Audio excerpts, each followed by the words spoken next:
បាទថ្មនេះគឺមានកូននៅក្នុងហ្នឹងឯងឥឡូវនេះយើងធ្វើការគោះចេញបងគោះចេញថ្មនេះគឺជាថ្មបំបាក់វ័នចឹងបងបំបាក់វ័នគឺវាប៉ោងចង់ផ្ទុះហើយអានេះបើលេងទៀតគឺ press ស្រាំតែម្ដងផ្ទុះយកតែម្ដងអានេះហើយស្កុតវាគឺបិទច្រើនខ្លាំងមែនទែនដើម្បីការពារពីផ្ទុះអញ្ចឹងបងឥឡូវនេះយើងស្កើយកតែ BMS ទេដើម្បីយើងដាក់ជាមួយនឹងថ្មថ្មីហើយថ្មថ្មីរបស់យើងគឺដាក់ទៅគឺកាន់មែនទែនយើងបានតែផ្ទាល់ដែរអញ្ចឹងបងអានេះខ្ញុំតែបំបាក់វ័នខ្ញុំផ្ទាល់ហើយអានេះយើងស្កើយក sensor វាអញ្ចឹងបងកុំឲ្យដាច់ sensor ហ្នឹងចោលឲ្យអត់ដំណើរការហើយយើងសម្អាតវាអញ្ចឹងបងសម្អាត BMS វា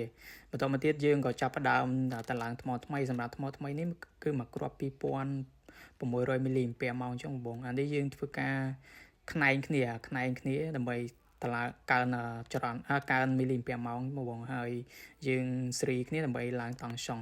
អញ្ចឹងបងហើយនេះយើងធ្វើការចាក់កៅចាក់អីទប់វាសិនបងទប់វានេះវាជួយបាននេះដែរអញ្ចឹងបងបន្តមកទៀតយើងធ្វើការកັບដៃនៃការបងដៃនៃការសម្រាប់ដៃនៃការនេះគឺយើងយកអាក្រាស់ដែរអញ្ចឹងបងដោយសារតែspeaker អីវានេះវាទាញចរន្តខ្លាំងដែរអញ្ចឹងបងយើងត្រូវការក្រៀងក្រាស់ដែរអញ្ចឹងបងបន្តមកទៀតយើងធ្វើការកັបកន្លែងផ្នែកសេរីគ្នាសេរីនេះគឺឡើងអានេះតែ2 cell បង2 cell អញ្ចឹងវាស្មើនឹង 7.2 វ៉ុលនេះតង់ឆុងធម្មតាបាទតង់ឆុងពេញគឺ 7.4 វ៉ុលអញ្ចឹងបង8.4 វ៉ុលសម្រាប់ថ្មនេះគឺមួយគ្រាប់វាចេញបាន 5C ដែលវាស្មើនឹងចេញឲ្យចរន្តគឺ15 អាំពែអញ្ចឹងបង15 អាំពែចំនួន C វាបើកាន់ C កាន់តែខ្ពស់គឺចរន្តវាកាន់តែខ្លាំងនេះបើប្រើ 10C គឺជាតែម្ដងបងហើយអានេះយើងធ្វើតាមទឹកលុយដែរទឹកលុយច្រើនយើងដាក់ 10C ឲ្យអញ្ចឹងបង 10C ហ្នឹងគឺវាកម្លាំងវារុញឲ្យខ្លាំងចរន្តវារុញឲ្យខ្លាំងអញ្ចឹង speaker វាដំណើរការថេ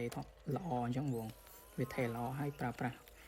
បានកាន់តែយូរជាងអានេះទៀតអញ្ចឹងបងអញ្ចឹងសម្រាប់នេះគឺបានទុំ1ឆ្នាំ2ឆ្នាំនេះដែរអានឹងតម្រូវការនៃការប្រើប្រាស់ដែរយើងប្រើច្រើនទៅវាឆាប់ខូចតាមនឹងដែរអញ្ចឹងបងដោយសារ cycle វាគឺបានតែ1000 cycle ទេ1000 cycle អញ្ចឹងវាប្រើយូរអញ្ចឹងបងហើយសម្រាប់យើងដាក់ជាមួយនឹងថ្មដាក់ជាមួយនឹង speaker អីវាមិនងាយខូចទេបងវាចរន្តវាទាញបានតិចដែរទេចរន្តវាអញ្ចឹងវាមិនងាយខូចទេអានេះយើងធ្វើការតែជាមួយនឹងតង់ឆុងតាវាដើរបើសិនជាវាដើរយើងកៅបែបនេះអញ្ចឹងបងវិញយើងកៅ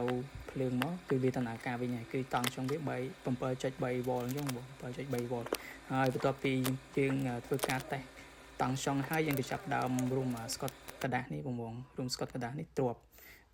វាឲ្យស្អាតអញ្ចឹងវាទៅវាស្អាតអញ្ចឹងបងហើយបន្ទាប់មកទៀតយើងចាប់ដើមស្